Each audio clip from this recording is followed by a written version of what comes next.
السلام علیکم ورحمۃ اللہ وبرکاتہ۔ الحمد للہ وکفی وسلام علی عبادہ الذین اصطفی، اما بعد فاعوذ باللہ من الشیطان الرجیم، بسم اللہ الرحمن الرحیم۔ یوم یفر المرء من اخیہ وامہ وابیہ وصاحبتہ وبنیہ لکل امرئ منہم یومئذ شأن یغنیہ۔ قوله تعالى هذا يوم لا ينطقون ولا يؤذن لهم فيعتذرون ويل يومئذ للمكذبين هذا يوم الفصل جمعناكم والأولين۔ محترم سامعین و ناظرین، میں نے آپ کے سامنے قرآن کریم کی چند آیتوں کو پڑھا۔ وہ آیتیں حشر کے میدان کا نقشہ کھینچ رہی ہیں اور کچھ بتانا چاہتی ہیں۔ اللہ ان آیتوں کے ذریعے سے ہمیں پیغام دے رہا ہے، ہمیں بتا رہا ہے اللہ تعالیٰ کے حشر کا میدان کتنا بھیانک ہوگا ان لوگوں کے لیے جو برے اعمال کر کے جاتے ہیں، ان لوگوں کے لیے جو اللہ کے ساتھ کسی کو شریک ٹھہرا کر جاتے ہیں، ان لوگوں کے لیے جو ایمان لانے کے باوجود بھی اللہ کی نافرمانیاں کرتے ہیں۔ میرے محترم سامعین، آپ کو معلوم نہیں ہے کہ حشر کا میدان بھی قائم ہوگا۔ اللہ رب ذوالجلال اس روز جلوہ افروز ہوں گے اور اتنے زیادہ سخت اور ناراض ہوں گے کہ اس سے پہلے کبھی اتنے ناراض نہیں ہوئے اور نہ اس کے بعد کبھی اتنے ناراض ہوں گے۔ آپ کو معلوم نہیں، قبر سے جب لوگ اٹھیں گے تو برہنہ ہوں گے، میدان حشر کی طرف دوڑ رہے ہوں گے اور سب لوگ وہاں جمع ہوں گے، وہاں اولین اور آخرین جمع ہوں گے، تمام انبیاء جمع ہوں گے اور اللہ رب العزت، اللہ رب ذوالجلال بھی وہاں جلوہ افروز ہوں گے اور وہ لوگ وہاں پر کامیاب ہوں گے جو اللہ کو خوش کر کے زندگی گزار کر گئے ہوں گے۔ آپ کو معلوم ہے کہ یہ وہ دن ہوگا جہاں انبیاء علیہ السلام جیسے جلیل القدر اللہ کے برگزیدہ بندے بھی یوں فرمائیں گے نفسی نفسی۔ جب لوگ ان کے پاس تشریف لے جائیں گے، آدم علیہ السلام کے پاس تشریف لے جائیں گے تو کہیں گے کہ آپ اللہ سے درخواست کیجئے کہ اللہ حساب کتاب کو جو ہے کہ شروع کر دیں، تو فرمائیں گے میں کسی کا سوال نہیں کرتا، میں تو اپنے آپ کا سوال کرتا ہوں۔ وہ کہیں گے کہ ابراہیم علیہ السلام کے پاس چل جائیے، وہ اللہ کے دوست ہیں، شاید وہ تمہاری کچھ مدد کر دے۔ جب لوگ ان کے پاس جائیں گے تو وہ بھی کہیں گے میں تو اپنا ہی سوال کرتا، میں کسی کا سوال نہیں کرتا ہوں۔ ابراہیم علیہ السلام لوگوں سے کہیں گے کہ آپ موسیٰ علیہ السلام کے پاس چل جائیے، موسیٰ علیہ السلام کلیم اللہ ہے، وہ اللہ سے باتیں کیا کرتے تھے، شاید وہ آپ کی کوئی مدد کر دیں۔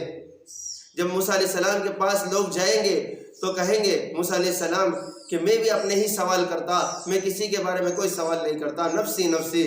وہ کہیں گے کہ آپ حضرت عیسیٰ علیہ السلام کے پاس تشریف لے جائیے، شاید کہ وہ تمہاری کوئی مدد کر دیں۔ لیکن وہ عالم ایسا ہوگا کہ حضرت عیسیٰ علیہ السلام بھی کہیں گے میں بھی کسی کا سوال نہیں کرتا، لیکن میں تمہیں رائے دیتا ہوں کہ آپ سب کے سب محمد الرسول اللہ صلی اللہ علیہ وسلم کے پاس چلے جائیے، شاید کہ وہ آپ کی مدد کریں۔ تمام لوگ محمد الرسول اللہ صلی اللہ علیہ وسلم کے پاس جائیں گے، اللہ کے نبی صلی اللہ علیہ وسلم ان کی باتوں کو سنیں گے اور سجدے میں گر جائیں گے اور اللہ کی ایسی تعریف بیان کریں گے، ایسی تعریف بیان کریں گے، اللہ خوش ہو کر یوں فرمائے گا ارفع راسک، اپنا سر اٹھائیے۔ یہ محمد رسول اللہ صلی اللہ علیہ وسلم کی سفارش کی وجہ سے جو ہے کہ حساب کتاب چالو ہوگا۔ وہ لوگوں کا حال یہ ہوگا جس کے جیسے اعمال ہوں گے۔ حدیث پاک کے اندر آتا ہے کہ بعض وہ لوگ وہ ہوں گے جو اپنے ٹکنوں تک پسینے میں ڈوبے ہوئے ہوں گے، بعض وہ ہوں گے جن کا پسینہ گھٹنوں تک ہوگا، بعض وہ ہوں گے جن کا پسینہ جو ہے گلے تک ہوگا، بعض وہ ہوں گے جو سارے کے سارے پسینے میں ڈوبے ہوئے ہوں گے۔ لیکن ان عالم کے اندر بھی 7 وہ خوش نصیب لوگ ہوں گے، 7 قسموں کے وہ خوش نصیب لوگ ہوں گے جو عرش کے سائے میں ہوں گے۔ ایک وہ شخص جو عادل ہو، عادل بادشاہ، عادل حکمراں جو اللہ کے حکم کے مطابق انصاف کرتا ہو وہ بھی اللہ کے عرش کے سائے میں ہوگا۔ دوسرا وہ شخص جس کا دل مسجد میں اٹکا ہوا ہو، مسجد میں لگا ہوا ہو، ایک نماز پڑھی پھر دوسری نماز کی اس کو فکر ہو جائے۔ تیسرا وہ شخص جس نے جوانی اللہ کے لیے لگا دی ہو۔ چوتھا وہ شخص ہے جو صدقہ دیتا ہو، اتنا خفیہ طور پر دیتا ہو کہ دائیں ہاتھ سے دیا ہو اور بائیں ہاتھ کو پتہ بھی نہ چلے۔ پانچواں وہ شخص ہے جو کسی حسین و جمیل عورت اس کو اپنی طرف بلا رہی ہو اور وہ کہہ دے کہ میں اللہ سے ڈرتا ہوں، میں اللہ سے ڈرتا ہوں۔ اور چھٹا وہ شخص ہے جو آپس میں صرف اس لیے محبت رکھتا ہے، اللہ ہی کے لیے محبت رکھتا ہے اور اللہ ہی کے لیے جو ہے کہ جدا ہوتا ہے۔ محترم سامعین، آپ کو معلوم ہونا چاہیے کہ میدان حشر میں ابن آدم اپنا قدم اٹھا نہیں سکتا، آگے بڑھا نہیں سکتا جب کہ 5 سوالوں کے جواب نہ دے دے۔ پہلا سوال ہوگا کہ ہم نے تمہیں زندگی دی تھی، کہاں گزاری ہے؟ دوسرا سوال ہوگا کہ ہم نے عمر دی تھی، تم نے کہاں گزاری ہے؟ چوتھا سوال ہوگا، تیسرا سوال ہوگا ہم نے مال دیا تھا، تم نے مال کو کہاں خرچ کیا؟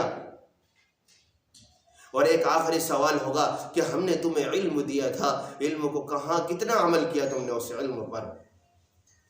محترم بزرگوں، دوستو، آپ کو معلوم ہونا چاہیے یہ ایسا منظر ہوگا۔ اللہ تعالیٰ قرآن میں فرماتا ہے یوم یفر المرء من اخیہ، بھائی سے بہن دور بھاگے گی، وَأُمِّهِ وَأَبِيهِ، بیٹے سے ماں باپ دور بھاگیں گے، وَصَاحِبَتِهِ وَبَنِيهِ، بیوی بھی شوہر سے دور بھاگے گی، اور کہیں گے لِكُلِّ امْرِئٍ مِّنْهُمْ يَوْمَئِذٍ شَأْنٌ يُغْنِيهِ، ہر ایک کو اپنی پڑی ہوئی ہوگی، ہر ایک کو اپنی پڑی ہوئی ہوگی، ہاں ہر ایک کو اپنی پڑی ہوئی ہوگی۔ اس لیے محترم سامعین، میں آپ سے درخواست کرتا ہوں کہ اس دنیا کی زندگی کے اندر ہم اللہ کو خوش کر زندگی گزاریں، تاکہ ہم اللہ تعالیٰ کے انصاف کے تلے آ جائے، اللہ تعالیٰ کی چھتری کے تلے آ جائے۔ اللہ کو خوش کر زندگی گزاریں گے تو اللہ راضی ہوگا اور حشر کے میدان میں عرش کا سایہ عطا فرمائے گا۔ اللہ تعالیٰ ہم سب کو عمل کرنے کی توفیق عطا فرمائے۔ آخر دعوانا الحمدللہ رب العالمین۔